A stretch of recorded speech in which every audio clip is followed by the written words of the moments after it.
आजकल आप daily news में एक वर्ड देख रहे हैं, डेलिमिटेशन। ओके। डेलिमिटेशन है क्या चीज़?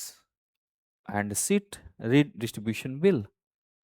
और इसके लिए फिर अभी रिसेंटली आपने एक you heard also Modi Modi ji speech, उनकी जो स्पीच थी उसको आपने सुना होगा। ये क्या बोला? Modi spoke about the seat distribution and delimitation and नारी शक्ति की भाई हम हमारे किया नहीं जा रहा है ऐसा, हमारे साथ हमें हो करने नहीं दे रहा है अपोजिशन। अपोजिशन क्यों नहीं करने दे रहा? अपोजिशन को नारी शक्ति से क्या प्रॉब्लम है? तो इसको डिटेल में समझते हैं और इसको देखते हैं एक्चुअली, है ना। फर्स्ट ऑफ ऑल की चीजें ये कैसी और कैसे स्टार्ट हुई। यहाँ पर अगर बात करेंगे, ये intersection of the constitution 131 amendment bill 2026, इसकी बात हुई। और इसमें खास करके लिखा गया नारी शक्ति विधान अधिनियम, अ, अधिनियम है ना, वुमेन रिजर्वेशन एक्ट 2023, इसके लिए बात की है। अधिनियम है, ठीक है, इसमें अधिनियम लिखा है, विधान अधिनियम, ठीक है। अब बात ये आता है कि ठीक है भाई, ये चीज कर दो, लेकिन ये जो प्रॉब्लम आई ना, सो मोदी जी का कहना ये है कि हम भाई जो हमारी एक हमारे लोकसभा में जो सीट्स होती हैं, उन सीट में से अलग से फीमेल के लिए 1/3 सीट और बढ़ाई जाए। जितनी लोकसभा की सीट्स हैं, 33% जो रिजर्वेशन दिया जा रहा है। सो जैसे कि मेरे पास, सपोज करो कि मेरे पास कोई प्रॉपर्टी है, सो उसमें मैं 33% नहीं दे रहा, मैं और अलग से 33% ले खरीद के उसको दे दे रहा हूं। तो ये तो क्या बात हुई भाई? अगर उनका हिस्सा हमारे में बराबरी का साथ में है, तो हमें सीट क्यों बढ़ाना है, खर्च क्यों बढ़ाना है इसका? अपोजिशन कह रहा है कि उन्हीं सीट्स में दो, बट मोदी जी का कहना है, सेंट्रल गवर्नमेंट का कहना है कि दर नहीं, हमें इसे एक्सपांड करना है, बढ़ाना है। यानी टोटल सीट जो लोकसभा में है उसको हमें एक्सपांड करना है। This is exactly matter. Matter is that opposition इसी पे रुका हुआ है कि नहीं, उसी में बढ़ाओ जो बढ़ाना है, ठीक है। और इसकी बात है तो ये कह रहे हैं कि नहीं, हमें अलग से लाना चाहिए, आप नारी शक्ति का अपमान कर रहे हो, आप अलग से लाने नहीं दे रहे हो। भाई अलग से लाने का तो तब जरूरत है जब हमें अगर कोई चीज जरूरत पड़े, अगर हमारे पास ऑलरेडी है और हम उसमें से सीट क्यों नहीं उन्हें दे सकते, ठीक है। तो हम अगर नहीं दे पा रहे हैं तो कैसे होगा? हमारे पास टोटल करंटली सीट्स कितनी है? 543, जिसमें हमारे 550 की कैपेसिटी, कॉन्स्टिट्यूशनल कैपेसिटी मैक्सिमम 550 की है। अब इसमें से 33% अलग से हम लेकर आ जाएं तो हमारी सीट्स और बढ़ जाएंगे। तो अपोजिशन का ये है कि इसी में करो, इनका ये है कि हम अलग से करते हैं। भाई अब जो भी है, इनके पॉलिटिकल मुद्दे हैं, हमें तो उसमें नहीं जाना चाहिए, बट हमें समझना जरूरी है, ठीक है। Redistribution of seat among the states based on the population changes. फिर उन्होंने कहा कि देखो पॉपुलेशन बढ़ रही है, उसके अकॉर्डिंग हमें सीट बढ़ानी चाहिए, और सीट बढ़ाई जा सकती है, उसमें हम फीमेल का एक 33% जरूर रखेंगे। जितना 33% में फीमेल्स आ रही हैं उतनी सीट बढ़ा देते हैं, ऑटोमेटिकली उसमें डिस्ट्रीब्यूशन हो जाएगा। Adjusting reservation accordingly.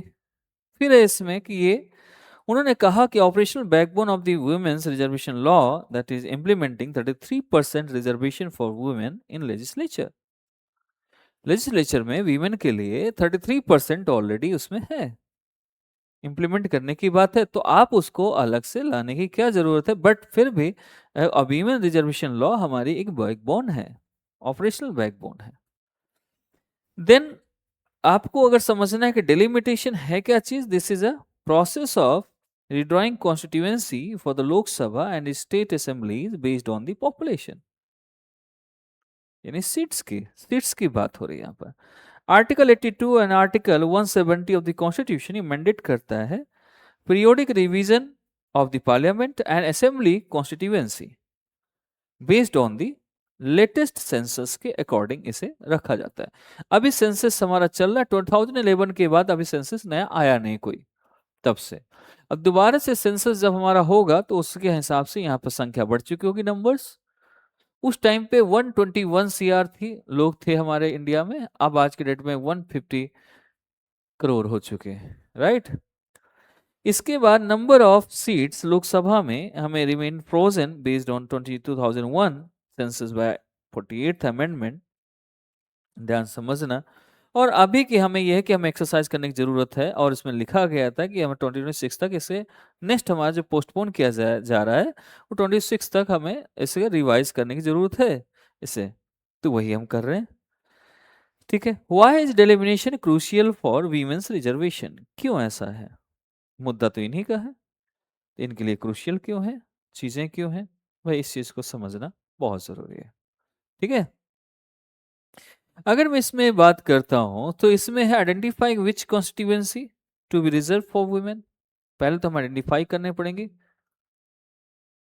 ठीक है, ये कौन सी कॉन्स्टिट्यूएंसी जो है वीमेन के लिए रिजर्व है, हो सकती है। ठीक है, यह है। साथ ही साथ इसमें reserve seat must be rotate after each delimitation cycle. जितने भी डिलिमिटेशन साइकिल्स आएंगे, जैसे 2026 में एक्सरसाइज की बात है, तो वहां पर सीट रोटेट हो सकती हैं। Reserve seats must be rotate. तो अपोजिशन कहता है भाई रोटेट करो, नंबर्स क्यों बढ़ाना आपको? वो कह रहे हैं कि पॉपुलेशन के अकॉर्डिंग पॉपुलेशन बढ़ चुकी है तो हमें नंबर्स बढ़ाना चाहिए, और जो नंबर्स बढ़ाएंगे 33% उसमें से फिर दे देंगे हम फीमेल्स को। तो बेसिकली पॉलिटिकल गेम है, चीजें हैं जो भी है। तो चीजों को नहीं कराना है वो अलग बात है, अदरवाइज दोनों मिलके हाँ ठीक है अभी हमें इसमें कर देते हैं, अगर हम संख्या के नंबर चाहिए तो बाद में बढ़ा दो आप नंबर्स, क्योंकि जब सेंसस हो जाए उसके बाद आप वीमेंस का, नारी शक्ति का जो भी आप सम्मान करना चाहते हैं उसके हिसाब से उनकी सीट बढ़ा देना, सभी की बढ़ा देना। बट ये भी गवर्नमेंट नहीं मान रही, अपोजिशन भी नहीं मान रहा इस चीज को, नहीं अपोजिशन को कहते हैं बढ़ा दो भाई, हमारा क्या जाता है, हमारे भी कैंडिडेट तो बढ़ेंगे वहां पर। ठीक है, सिंपल सी बात है। 2023 Act acquired the census and subsequent delimitation before implementation. इसके बाद 26 जो बिल है, ये टू फास्ट ट्रैक की अगर बात करें, चीजें की ऐसी बात करें कि कैसे चीजों को लेकर आएंगे, तो यहां पर भी हम इन चीजों को थोड़ा समझ सकते हैं। एक्सपांशन ऑफ लोकसभा, देखो सॉरी पहले यहां पर देख लो, डिलिमिट बेस्ड ऑन 2011 सेंसस के अकॉर्डिंग है। ठीक है, जनरल इलेक्शन जो 2029 में है, जो 24 में हुआ था, अब 5 साल बाद 2029 में होगा, उसमें ये जो ऑपरेशनलाइजिंग द कोटा बाय 2029, ये आपका जनरल इलेक्शन की बात हो रही है, उसके लिए हमें डेलिमिटेशन का एक्सरसाइज करना जरूरी है, और सेंसस भी होना बहुत जरूरी है। इसके मेजर फीचर्स इस बिल के क्या है?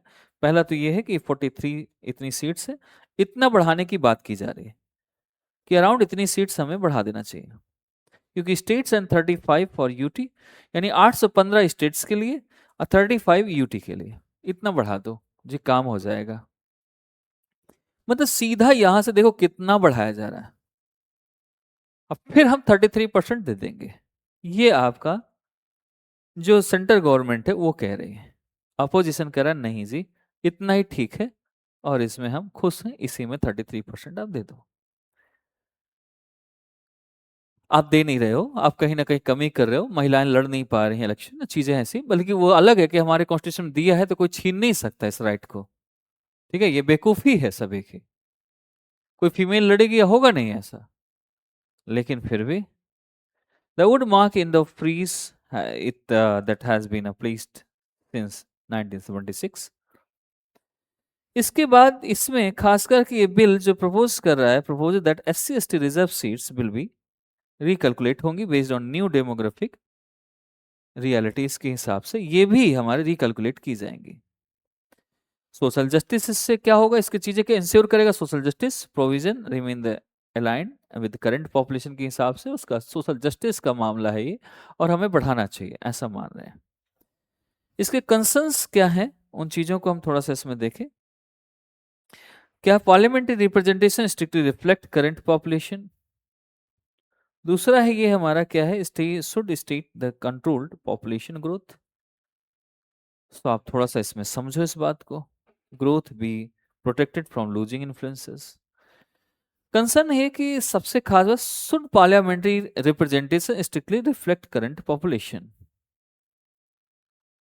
करंट पॉपुलेशन के अकॉर्डिंग हमें रिफ्लेक्ट करना चाहिए, और उसमें पार्लियामेंट में इस चीज़ के लिए बोलना चाहिए, रिप्रेजेंटेशन आना चाहिए, उस चीज़ को दिखना चाहिए कि हाँ भाई ऐसी चीज़ें हो रही है, हमें नंबर्स बढ़ाने की जरूरत है। कभी भी गवर्नमेंट में, अच्छा एक चीज ध्यान देखना, गवर्नमेंट में पोस्ट बढ़ाने में इनको नहीं है, बहुत जगह लोग बेरोजगार हैं, डिपार्टमेंट्स खाली हैं, पुलिस है नहीं। लेकिन कहीं ना कहीं एक लगता है कि पॉलिटिक्स इतनी गंदी हो चुकी है हमारे देश में, इस पॉलिटिक्स के नंबर्स बढ़ाने के चक्कर में, अपने नंबर्स बढ़ाने के चक्कर में लोग लगे हुए हैं, अपनी सैलरीज इतनी ज्यादा कर ली हैं कि पूछो ही नहीं। बट हमारे देश का ऐसा चीज है, सिस्टम है जो हम रोक नहीं सकते हैं। फिर भी आगे, आर्गुमेंट्स इन फेवर, फेवर में आर्गुमेंट्स कौन कौन से arguments in favour? It upholds democratic democratic fairness as one person one vote, principle gets strengthen. यानी इसमें ठीक तो है, आर्गुमेंट्स फेवर में ही तो है। दूसरा, इम्प्रूव रिप्रेजेंटेशन बैलेंस को इम्प्रूव कर रहे हैं, जिससे लोगों की नंबर्स ज़्यादा हैं, पॉपुलेशन ज़्यादा है लेकिन एमपीज कम है, तो उसके हिसाब से, पॉपुलेशन के हिसाब से एमपीज बढ़ा रहे हैं, क्या दिक्कत है? Gender parity moving India, 40% approx, 14% जो हमारा वीमेंस रिप्रेजेंटेशन है लोकसभा में, इसे हमें 33% गारंटेड लाने की कोशिश करनी है। ठीक है, अच्छी चीज़ है, फेवर में बात कर रहे हो। प्रायोरिटीज़ है towards health, education, social safety, कि जिससे वो उसमें आएंगे तो इसमें चीज़ें बढ़ेंगी। एंड इसके बाद यहाँ पर अगर हम बात करते हैं इसकी, advance political reskilling as a parties will be forced stronger leadership pipeline for a women moving beyond symbolism, and यहाँ पर आप देख लो। ये एक ऐसी चीजों को लेकर बात की जा रही है, ऐसे समझाई जा रही है इस चीज को लेकर कि भाई इस चीज को आप समझ जाओ। एक्चुअली इस चीज को अभी तक सही से मामला, इसका गंभीर तरीके से मामले की अगर हम बात करें तो चीजें ठीक बनी नहीं है। इसे हमें इसमें रीथिंक करना चाहिए दोबारा से, और चीजों को समझना चाहिए। केवल हम फेवर बस में नहीं, इस चीजों को देखें कि क्या हमारे देश की बजट की भी चिंता करनी है कि नहीं करनी है, क्या पॉपुलेशन रोकने की भी जरूरत है कि नहीं जरूरत है, क्या हम सिर्फ एमपीज बढ़ा दें, चीजें कर दें, और हम किस टाइप से सेवा कर रहे हैं, क्या चीजें हैं। अगर बढ़ाने की जरूरत है तो बढ़ाइए, लेकिन उसके लिए भी आप सही से पहले एक्सरसाइज करिए, चीजों को देखिए, आप गो थ्रू होइए। क्या अभी जितने एमपीज हैं, क्या सही से अपनी कंस्टिट्यूएंसी में काम हो रहा है? हम तो तभी चीजें करते हैं कि कुछ डेवलपमेंट अच्छी चीजें हों। लेकिन फिलहाल में हमें सिर्फ और सिर्फ यही ध्यान देना है कि हमें बढ़ाना चाहिए। क्रिटिकल इश्यूज जो हैं इसमें, क्रिटिकल इश्यूज की बात करें अगर हम इसमें, ठीक है, तो इसमें आप इस चीज को पॉइंट में लेके आएंगे। इसमें यह है कि penalises southern states like Tamil Nadu, Kerala, Karnataka, and they successfully control population, ये अपनी पॉपुलेशन कंट्रोल कर चुकी है, और ये कह रहे हैं कि वहां पर भी सीटें बढ़ना चाहिए। उन्होंने कहा कि जब हमारे स्टेट्स में पॉपुलेशन है ही नहीं ज्यादा, तो हम एमपी की सीट क्यों बढ़ाएंगे भाई? वो ये कह रहे हैं, ये कह रहे हैं नहीं वहां भी बढ़ना चाहिए। बात तो सही है, आप एक तरफ हवाला दे रहे हो कि पॉपुलेशन इंक्रीज हो रही है, that's why we are increasing, expanding the seats of the Lok Sabha. But if at the any state, अगर किसी स्टेट में पॉपुलेशन बढ़ ही नहीं रही, कंट्रोल्ड है, तो why we are increasing the seats of Lok Sabha in that areas, in that state? उस state में हमें करने की जरूरत ही नहीं, and may lose relative political power seen as punishing good governance। कहीं ना कहीं ऐसा लोगों को लगा, ऑपोजिशन को लगता है कि जो सेंट्रल गवर्नमेंट है वो अपनी पावर लूज कर देती है वहां पर, तो यहाँ पर आप लोग बढ़ाएंगे तो अपने लोग खड़े करके वहां चीजें हम कर सकते हैं कुछ ना कुछ। रीजनल पावर शिफ्टेड में भी emerge as a northern state like UP, Bihar, Rajasthan जैसा चीजें हो जाएंगी, with larger population like to gain more seats could possibly tilt national politics heavily in one direction। जैसे अब बिहार, यूपी में देख लो, कितनी सीट्स हैं, 80-80 सीट्स हैं, तो ऐसे इतने ज्यादा हो गए तो ये चीजें हैं। इससे क्या होगा, राज्यसभा पे नेगेटिव इम्पैक्ट पड़ सकता है। ठीक है, लोकसभा एक्सपांशन 850, राज्यसभा में भी हमें इतनी है, तो इसमें भी हमें थोड़ा सा बढ़ाना फिर जरूरी है, यहाँ पर भी करना पड़ेगा। सो गवर्नमेंट्स रिस्पॉन्स क्या है, इन चीज़ों को थोड़ा सा समझो आप, कि सदर्न स्टेट को अश्योर करना कि ये चीज़ें हमें करना, जैसे अभी ऑलरेडी हमने डिस्कस किया, फॉर्मूला 50% इंक्रीज फॉर्मूला बढ़ाना, इस परसेंट से इस परसेंट में suggesting use of uniform, fast tracking women quota लाना, ग्रेजुअल इम्प्लीमेंटेशन कराना 2029 तक। ये सारा हिस्सा किस चीज़ का है? पॉलिटिक्स है। अभी एक्चुअल में नहीं है कुछ ऐसा, ग्राउंड पे सही चीज़ें नहीं दिखी। जब सही चीज़ें दिख जाएंगी तो ये हो जाना चाहिए। और इस बार तो अच्छा हुआ कि हमारे पास अपोजिशन है, जिससे चीज़ें रुक जा रही हैं। अदरवाइज पहले जैसा होता तो ये किसी से नहीं पूछते और बिल पास हो जाता। ठीक है। तो it if it it is handled purely, अगर हम इसकी बात करें पॉपुलेशन मैट्रिक्स की, थ्रू द पॉपुलेशन मैट्रिक्स, और ये हमारे जो achieve social and demographic goals, हमें इसमें मेन फाइनल वर्डिक्ट ये है। इसमें यह है कि मोर रिप्रेजेंटेटिव होंगे तो मोर असेंबलीज हो, एसेसिबल होंगे, और मोर जेंडर डाइवर्स, मोर इंक्लूसिव। ये चीज़ें यहाँ पर आ जाएंगी, इन चीज़ों को हमें थोड़ा सा देखना है, समझना है। सो ये है एक, ट्रूली आपको देखना चाहिए कि क्या ये सही में इफेक्टिव रहेगा कि नहीं रहेगा। सो इफेक्टिव है, नो डाउट इफेक्टिव है, बट इसके साथ साथ हमें हमें ये ध्यान देना चाहिए, अगर हमें एक न्यूट्रल तरीके से जाना है, तो फर्स्ट ऑफ ऑल कि जिन स्टेट्स में पॉपुलेशन नहीं बढ़ी है उन स्टेट्स में नंबर ऑफ सीट्स बढ़ाने की जरूरत नहीं है। जिन स्टेट्स में सीट्स बढ़े और नंबर पॉपुलेशन बढ़ी है, उनमें आप सीट्स बढ़ा सकते हैं। ठीक है। So that kind of things you can do, and that plan you should take, and so this is most important things. आपको ये चीज करना चाहिए, ऐसा होना चाहिए। ठीक है। ओके।